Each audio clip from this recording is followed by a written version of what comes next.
Perhaps the most famous wall ever built was the Berlin Wall, which separated East Germany from West Germany. This famous wall came down on November 9th, 1989.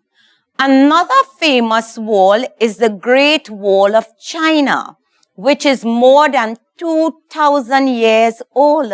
It was first built to protect an ancient Chinese empire from raiding tribes. In the Bible, we read of the famous walls of Jericho, which Israel, led by Joshua, marched around 7 times, then blew their horns and the walls fell. We do not have to travel far to discover walls of hostility and conflict that divides people. Nations fighting nations, politicians mudslinging and character assassination, ethnic divides, social discrimination and xenophobia. Faith communities build walls because of doctrinal differences, and congregations because of selfishness and power struggle. I would like you this morning to think about a conflict that you are experiencing in your life at this present time. Keep it in your mind. Now, I would like you to think of a conflict as a brick wall that is built between you and an individual or a group of individuals. How do you build walls? One brick at a time. Each brick is a moment in time. They are actions taken, love withheld, bitter and harsh words spoken, a hateful comment made, or a cold shoulder given. We lay down brick after brick until the wall is so high and so thick that it seems impossible to change. Can you see that wall in your mind?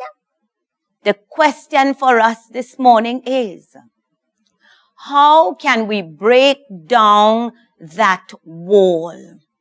Our scripture passage from Ephesians chapter 2, verse 11 to 22 deals with this question. When Paul speaks of a wall of hostility, he is speaking from his experience of the divisions and exclusions of individuals from the community of God's people.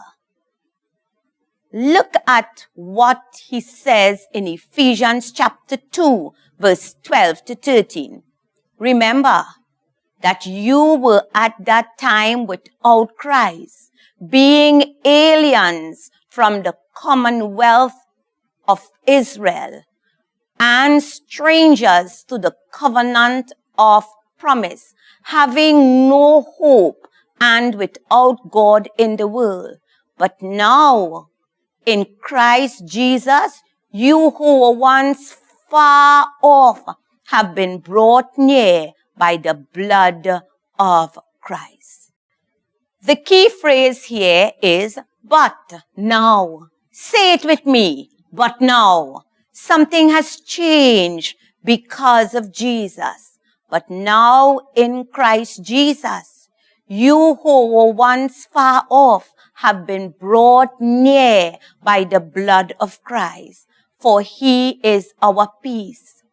In his flesh, he has made both groups into one and has broken down the dividing wall that is the hostility between us.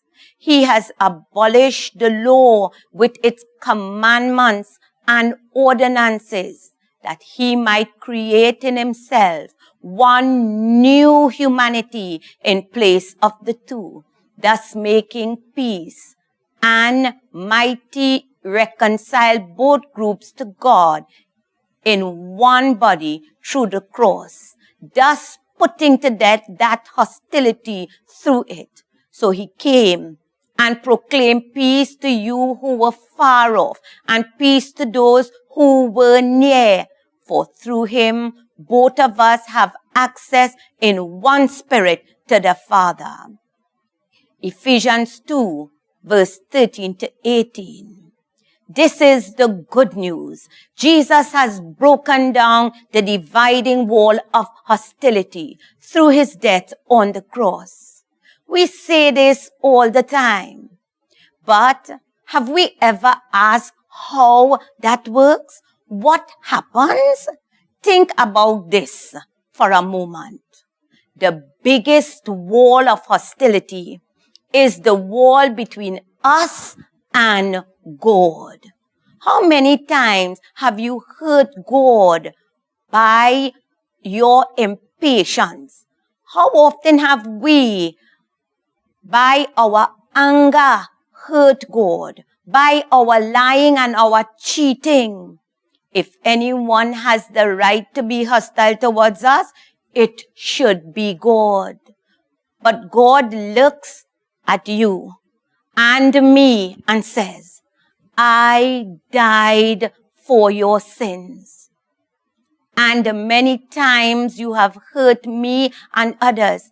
I forgive you and I love you, as he looks at us. With that eternal love, the wall comes crashing down. The bricks vanish. What about our walls today? Look at each of those bricks, each of those hurtful things that you want to cling to. Once you were defined by them. Once there was the other person far off on the other side and you and I on this side. But now, because of God's love demonstrated in Jesus and through the power of God's Spirit moving between us, we can let go of the past and work towards a future of peace in the presence of God.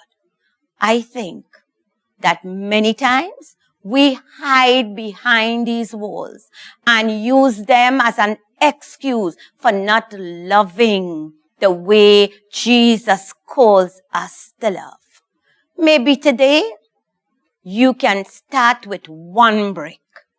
I challenge you to think about that dividing wall and think about the brick that forms it. Choose one thing that someone has done to you. Write it down. Ask God to strengthen you to smash it. Jesus has smashed it already. Just let yourself see it dissolve one brick at a time. Let the walls fall down.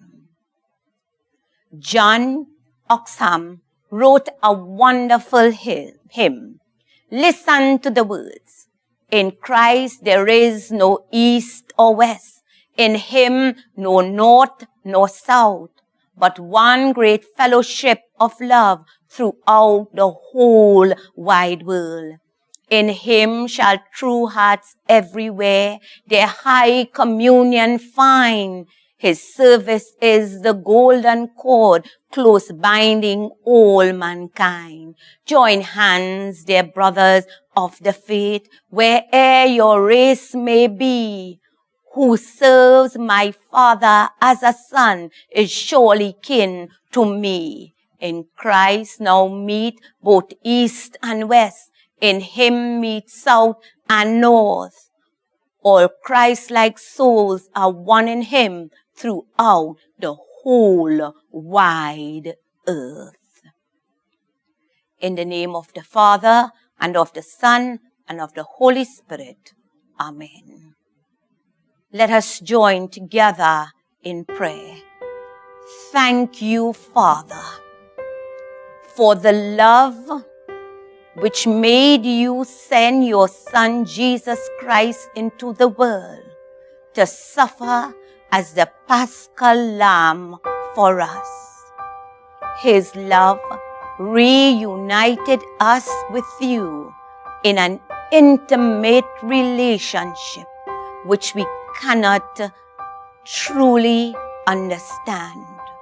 Yet we know that you walk with us, you care for us, and you love all humanity. We bring before you, Lord, those of your people who are working on the front line, those in the health sector, nurses and doctors, as they take care of those who are now suffering from the dreaded COVID-19 disease.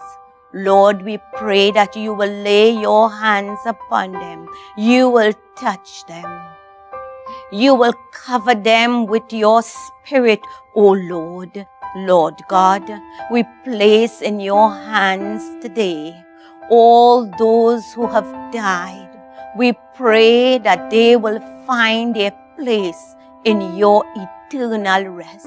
We pray for their family members, Lord, who did not get the opportunity to say goodbye.